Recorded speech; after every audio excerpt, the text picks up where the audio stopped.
আসসালামু আলাইকুম ওরহমতুল্লাহি ওবরাকাতুহ। বিসমিল্লাহির রহমানির রহিম। রমজান মাসের শেষের দশক প্রথম এবং দ্বিতীয় দশকের তুলনায় অনেক বেশি গুরুত্বপূর্ণ এবং ফজিলতপূর্ণ। এর অনেকগুলো কারণ রয়েছে। একটি কারণ হলো যে শেষ দশকের মধ্যে হাজার মাস থেকেও শ্রেষ্ঠ যেই রাত্র শবে কদর, সেই রাত্রটি বিদ্যমান রয়েছে। এবং আরেকটি কারণ হলো যে এই শেষ দশকের মধ্যে এমন একটি গুরুত্বপূর্ণ আমল রয়েছে, যে গুরুত্বপূর্ণ আমলটি নবীজি সাল্লাল্লাহু আলাইহি সাল্লাম সারা জীবনে কখনও ছাড়েননি, আর তার নাম হলো এতেকাফ। এই সুন্নতে মুআক্কাদা আলাল কিফায়া এতেকাফটি রমজানের শেষ দশকের মধ্যে রয়েছে। এজন্য এই শেষ দশকের গুরুত্ব এবং ফজিলত অনেক বেশি। এর আরও অনেক কারণ রয়েছে, আমরা সেদিকে যাচ্ছি না। মূল আলোচনা হলো যে এই যে এতেকাফ সুন্নতে মুআক্কাদা আলাল কিফায়া। এতেকাফ তিন ধরনের হয়। একটা হচ্ছে ওয়াজিব এতেকাফ, যেটা মান্যতের এতেকাফ হয়। আরেকটা হচ্ছে সুন্নতে মুআক্কাদা আলাল কিফায়া, যেটা রমজানের শেষ দশকে আদায় করতে হয়। আরেকটা হলো নফল এতেকাফ, যেটা যে কোনো সময় করা যায়। মসজিদে কেউ যদি 1 মিনিট, 2 মিনিট, 5 মিনিট, 1 ঘন্টা, 2 ঘন্টার জন্য প্রবেশ করে এবং নফল এতেকাফের নিয়ত করে, তাহলে তার নফল এতেকাফ আদায় হয়ে যায়। এই হলো তিন ধরনের এতেকাফ। কিন্তু রমজান মাসে যে এতেকাফটা রয়েছে সুন্নতে মুআক্কাদা আলাল কিফায়া, এই এতেকাফটার ফাজায়েল, ফজিলত এবং গুরুত্ব এবং কিছু মাসআলা ভিন্ন রকম রয়েছে। এখানে একটি গুরুত্বপূর্ণ মাসআলা হলো রমজানের শেষ দশকের যে এতেকাফটা, এই এতেকাফকে বলা হয় আলাল কিফায়া, অর্থাৎ সুন্নতে মুআক্কাদা আলাল কিফায়া। মুআক্কাদা এই জন্য বলা হয় যে রাসূলুল্লাহ সাল্লাল্লাহু আলাইহি সাল্লাম সবসময় কাজটা করেছেন, কখনোই উযর ছাড়া ছাড়েননি, এমনকি জীবনেও ছাড়েননি। দ্বিতীয়ত, কিফায়া কেন বলা হয়?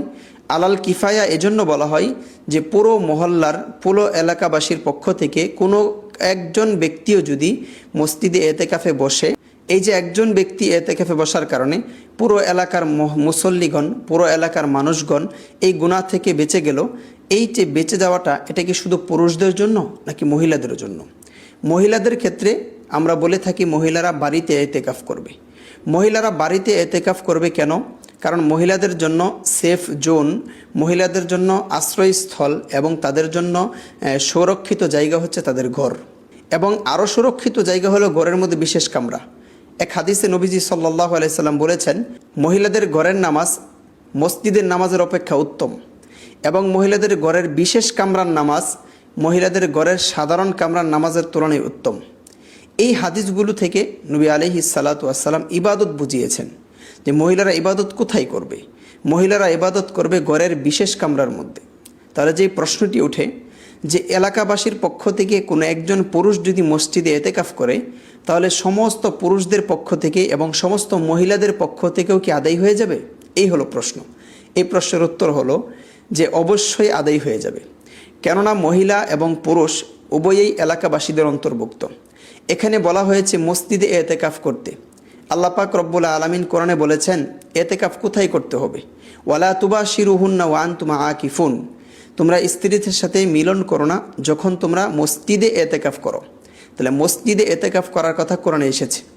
আরেক জায়গায় এসেছে হজরত ইব্রাহিম এবং হজরত ইসমাইল আলাইহিমাস সালাতু ওয়াস সালামকে আল্লাহ তাআলা নির্দেশ দিয়েছেন যে ওয়া ইব্রাহিমা ওয়া ইসমাইলা আন তাহিরা বাইতিয়া লিত-তাইফিনা ওয়াল আকিফিনা ওয়ার রুকআইস সুজুদ, যে ইব্রাহিম এবং ইসমাইলকে আমি এই মর্মে নির্দেশ দিয়েছি যে তোমরা আমার বান্দাদের জন্য, যারা এখানে তওয়াফ করতে আসবে, যারা এই মসজিদের হারমের মধ্যে এতেকাফ করবে এবং যারা রুকু সেজদা করবে অর্থাৎ নামাজ পড়বে, এদের জন্য তোমরা মসজিদকে পবিত্র রাখো, মসজিদকে পরিচ্ছন্ন করে রাখো। তাহলে এখানেও এতেকাফ কোথায় করতে হবে? মসজিদে, এই কথা বলা হয়েছে। এজন্য এতেকাফের মূল স্থান হলো মসজিদ। কেউ যদি মসজিদে এতেকাফ না করে, মহিলাগণ বাসায় করে, তাহলে এতে কোনো অসুবিধা হবে না। এখানে আরেকটি মাসআলা হলো যে মহিলাদের জন্য মসজিদে এতেকাফ করা যাবে কিনা। এই প্রশ্নের সহজ জবাব হলো মহিলাদের জন্য উত্তম হলো তাদের ঘরের মধ্যে তারা ইবাদত করবে। নামাজ, ইবাদত বন্দিগি, কোরআন তেলাওয়াত, এতেকাফ, যে কোনো ইবাদত বন্দিগি ঘরের মধ্যে তারা করবে। বাহিরে গিয়ে তাদের ইবাদত করার কোনো প্রয়োজন নেই। কারণ মসজিদগুলো এখন এত বিশৃঙ্খলা হয়ে গিয়েছে, মসজিদের মধ্যে এখন ফিতনা এত ভয়াবহ আকৃতি ধারণ করেছে। এখন মহিলা যদি মসজিদে আসে তাহলে মহিলাকে বাজার বানিয়ে ফেলবে। এমনকি মহিলারা মসজিদে এসেও ফিতনা করতে থাকে। মহিলাদের অপর নামই হচ্ছে ফিতনা। এজন্য মহিলাদেরকে দিয়ে শয়তান যেহেতু বেশি ফিতনা সৃষ্টি করে, মহিলাদেরকে মসজিদে আসতে বারণ করা হয়েছে। এখন কথা হলো, মহিলারা যদি মসজিদে আসে এতেকাফ করে, কোনো মসজিদে যদি এমন পরিবেশ থাকে যেখানে মহিলাদের জন্য পরিপূর্ণ পর্দার সাথে 100% পর্দার সাথে এবং সুরক্ষিত ব্যবস্থার সাথে তাদেরকে এতেকাফের অবস্থান করে দেওয়া হয়, আলাদা কামরা নির্দিষ্ট করে দেওয়া হয় অথবা আলাদা একটা ফ্লোর দিয়ে দেওয়া হয়, তাহলে সেখানে মসজিদে এসে মহিলারা এতেকাফ করতে পারবে। এটা শরআন জায়েজ আছে, এতে কোনো অসুবিধা হবে না। কিন্তু এমন পরিবেশ যেহেতু করাটা কঠিন, এজন্য আমাদের বাংলাদেশ সহ অন্যান্য দেশগুলোতে মসজিদের মধ্যে মহিলাদের এতেকাফের ব্যবস্থা করা হয় না, তারা বাড়িতে মধ্যে এতেকাফ করবে। কিন্তু মহিলারাও যেহেতু এলাকাবাসী, মহিলারাও যেহেতু মানুষের অন্তর্ভুক্ত, এজন্য কোনো একজন ব্যক্তি, কোনো একজন মানুষ, সে পুরুষ হোক অথবা নারী হোক, যদি এলাকার মসজিদে এতেকাফে বসে, তাহলে পুরো এলাকার নারী এবং পুরুষদের পক্ষ থেকে ওই ব্যক্তির এতেকাফ সহি হয়ে যাবে এবং ওই ব্যক্তির কারণে সকলেই গুনাহ থেকে বেঁচে যাবে। তাহলে স্পষ্ট বোঝা গেল, গুনাহ থেকে নারীরাও বেঁচে যাবে, পুরুষও বেঁচে যাবে যদি কোনো একজন পুরুষও কমপক্ষে মসজিদে বসে। এজন্য বেশির থেকে বেশি পরিমাণে এতেকাফে বসা উচিত। আমরা একজন আরেকজনের দিকে তাকিয়ে থাকবো না, আমি নিজে বসার চেষ্টা করব এবং আপনি যদি আপনার বেশি প্রয়োজন হয়, জরুরত থাকে, আরেকজনকে তাশকিল করে তাকে মসজিদে এতেকাফ বসিয়ে দিন। কারণ তার কারণে আপনি নিজে এবং পুরো এলাকাবাসী গুনাহ থেকে বেঁচে যাবে।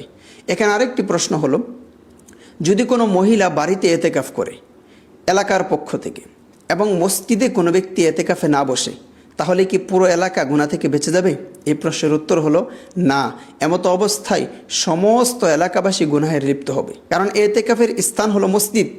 কেউ যদি মসজিদে এতেকাফে না বসে, বাড়িতে বাড়িতে বসে, মহিলাগণ নিজ নিজ ঘরের মধ্যে বসে, তাহলে মূল আসল জায়গাতে এতেকাফ না করার কারণে এতেকাফ আদায় হবে না। মহিলাগণ যদি বাড়িতে এতেকাফ করে, তাহলে তাদের জন্য সেটা আলাদা এতেকাফ হয়ে যাবে। কিন্তু পুরুষের যে মসজিদে আসল স্থানে বসতে হবে, এই আলাল কিফায়াটা আদায় হবে না। এজন্য মহিলারাও বাসার মধ্যে আদায় করবে, আমরা পুরুষরাও মসজিদের মধ্যে এতেকাফে বসবো।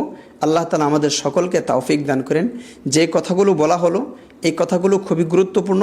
এই কথাগুলো সকলে নোট করে রাখবেন, মুখস্থ রাখবেন এবং বেশির থেকে বেশি পরিমাণ শেয়ার করে দেওয়ার চেষ্টা করবেন, যেন আপনার অপর ভাইয়েরা এই মাসআলাগুলো জানতে পারে, বুঝতে পারে এবং এই অনুযায়ী আমল করতে পারে। আল্লাহ তাআলা আমাদের সকলকে বেশির থেকে বেশি প্রত্যেক বছর এতেকাফে বসার তৌফিক দান করেন। আমিন। ওয়া আখিরু দাওয়ানা আনিল হামদুলিল্লাহি রাব্বিল আলামিন।